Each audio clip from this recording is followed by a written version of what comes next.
Well, history made again by you and your team. Your reaction? Yeah, good win, important win. I would say clinical win. I think we learned the lessons from the away game, being more balanced and more patient. I think we controlled the game and just waited for the moments. We could have taken the lead a little bit earlier, twice a little bit unlucky, 2 deflected balls, I think, from Evan Guisar and HŠK Mostar, and then a good set play, good free kick. And then we said at halftime, let's keep the ball speed high and stick to the plan.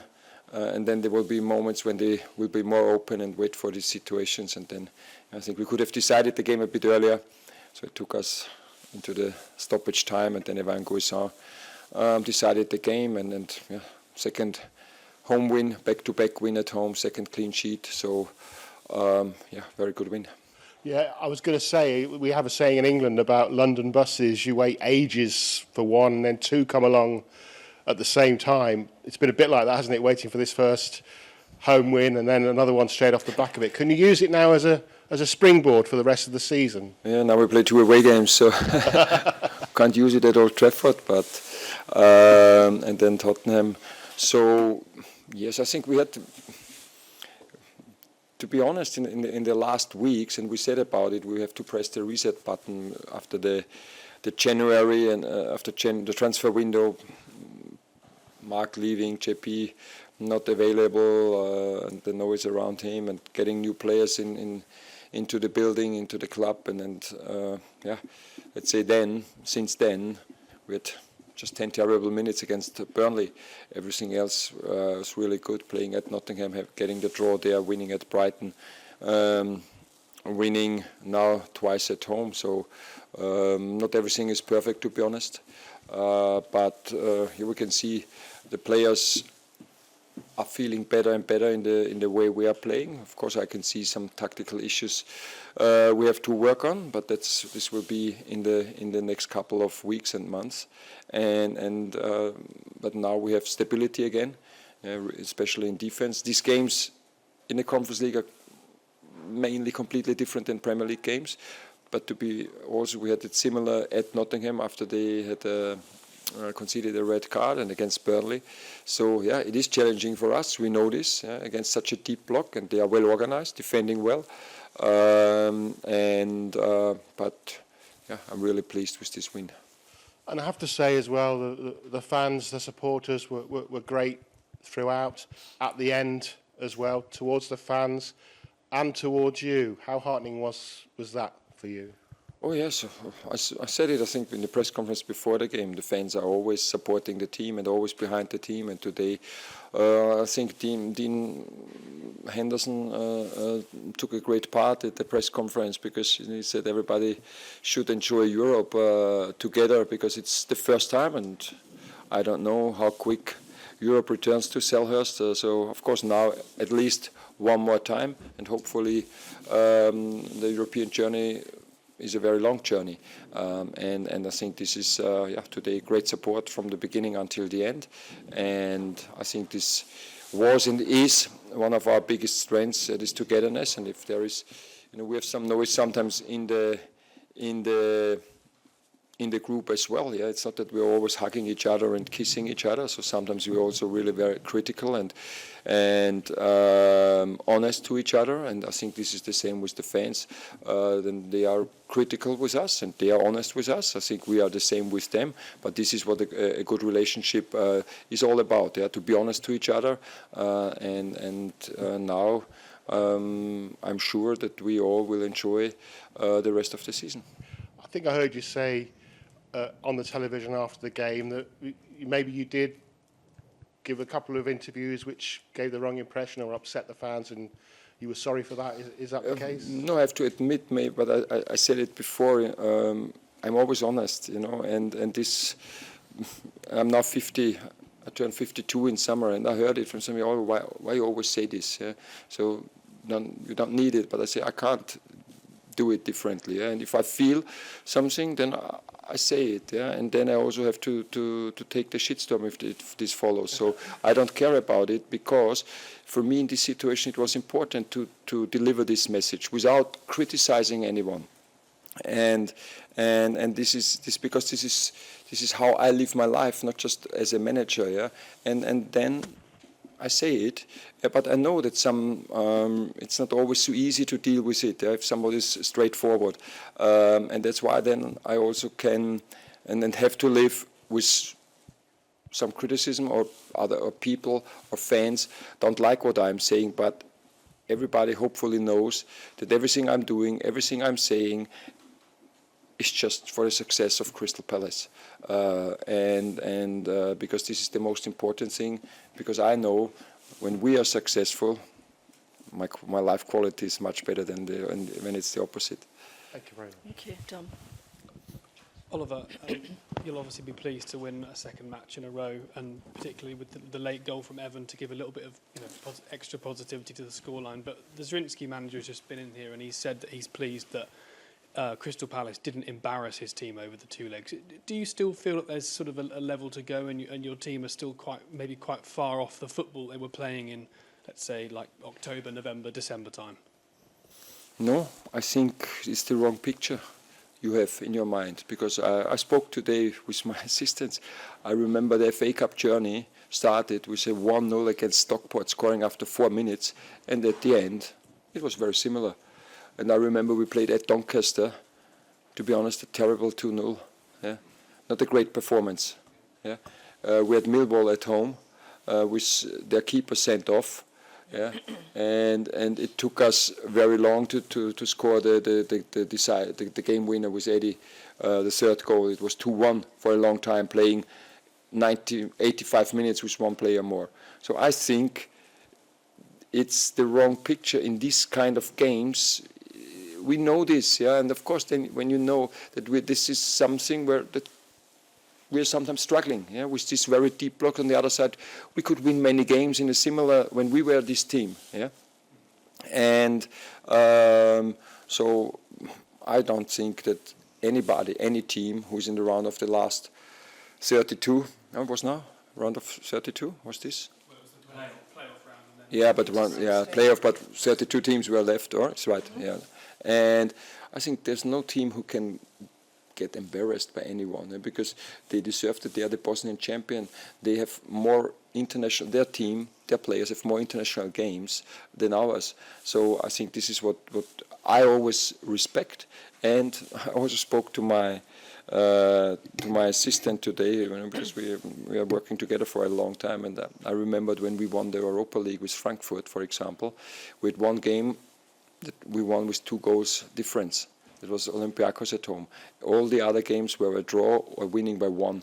And it's not always, and it's, I don't know, our 40th game about this year.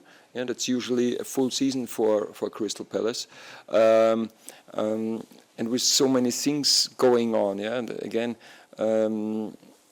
in summer, yeah, with Ebb's situation until the end, with Mark's situation in summer, Mark now leaving, JP's situation, yeah, then again new players coming in very late to integrate them, yeah, and struggling with some injuries. So many things are going on, and if this happens in a club, in a football club, it's always very, very noisy and very, very shaky.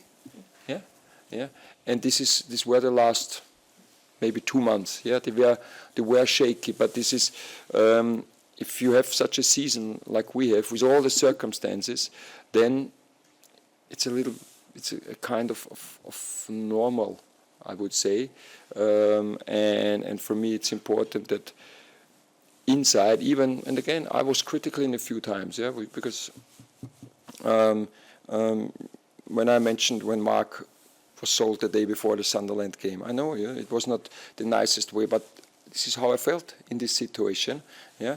And then I just had to express this, otherwise maybe I would have exploded. But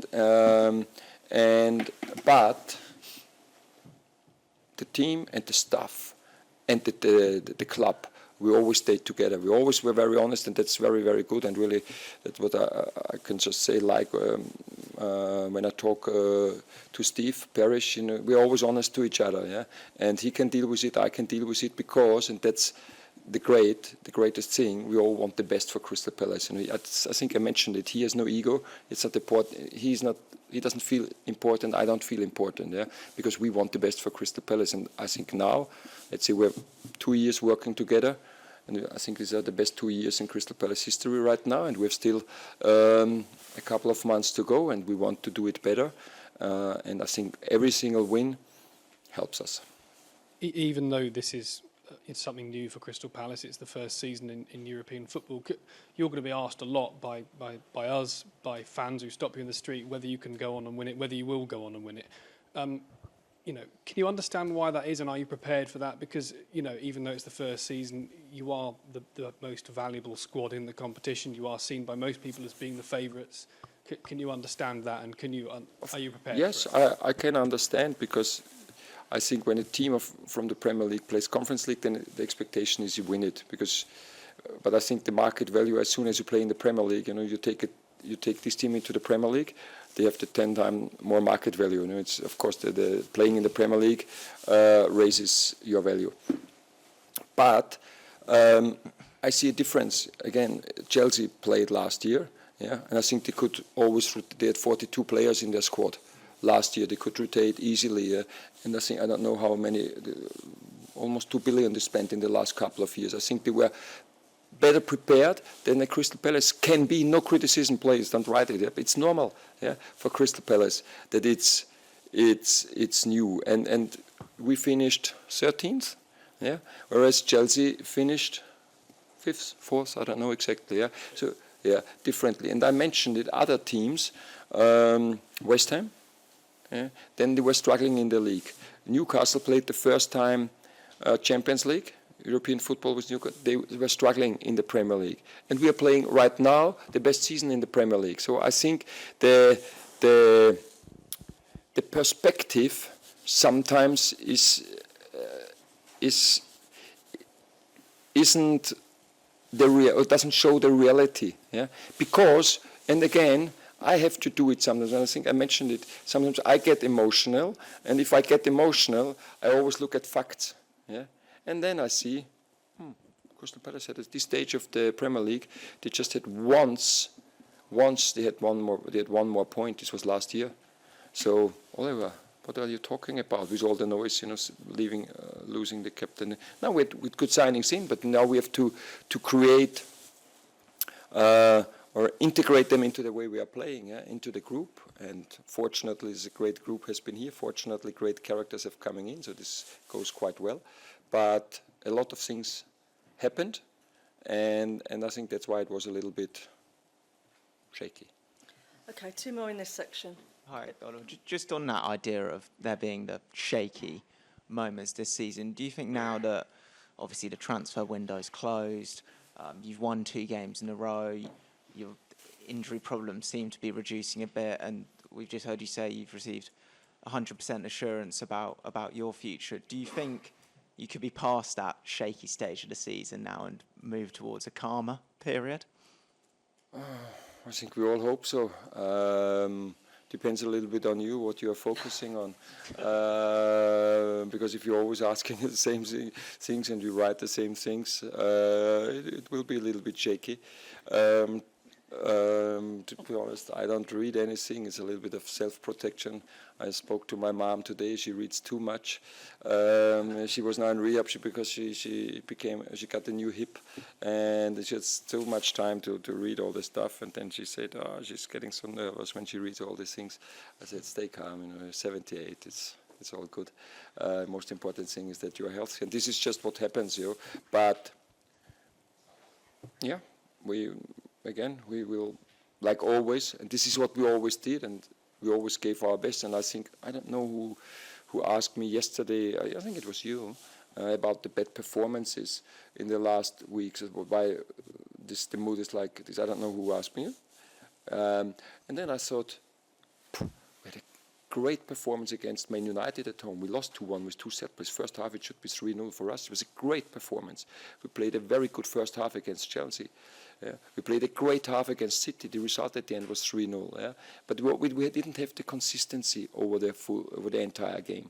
But we really played many good games, and in the now we have better results. We have the clean sheets again, but captain is leaving. And Mark, I think, played almost every game. He was the leader in the defense.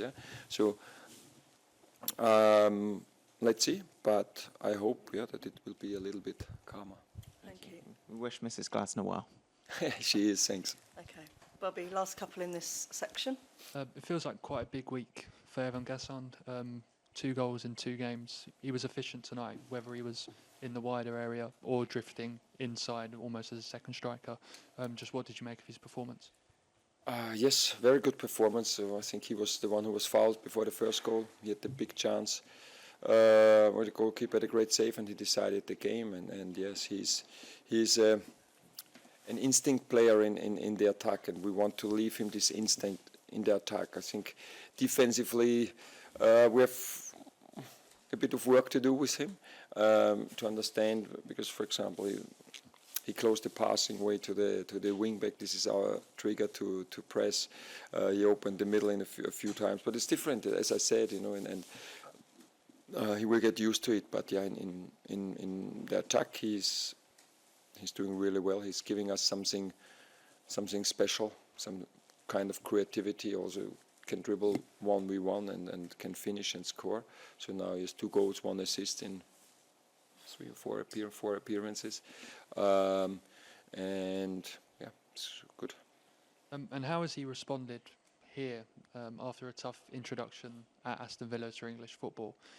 Is it almost he's more comfortable in this system, and is that why you're getting better results from him? Did we say that we talked to him in summer?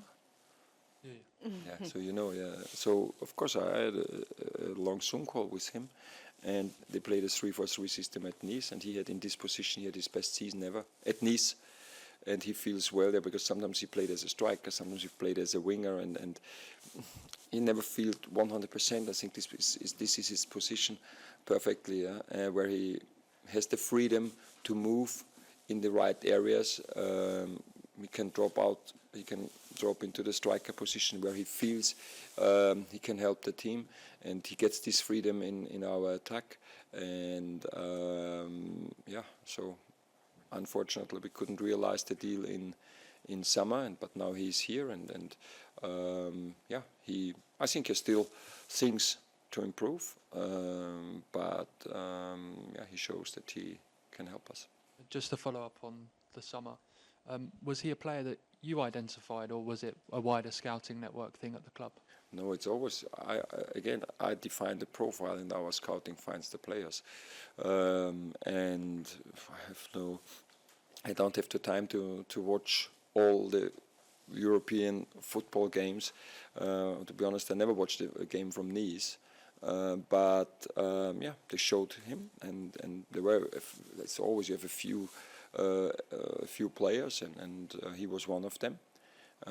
Because we knew when Epps will leave, we need somebody who can score and assist, and also somebody who can dribble past one. Because this is maybe what Epps was more or less the only one last year, and Evan is getting better and better in this position. But again, it's also good to have Brennan. There will be other games where we need a little bit more runs in behind. We have Jeremy. Jeremy is maybe the one who brings the game very well into the final third. Yeah? So it's good having now a few options, and we will need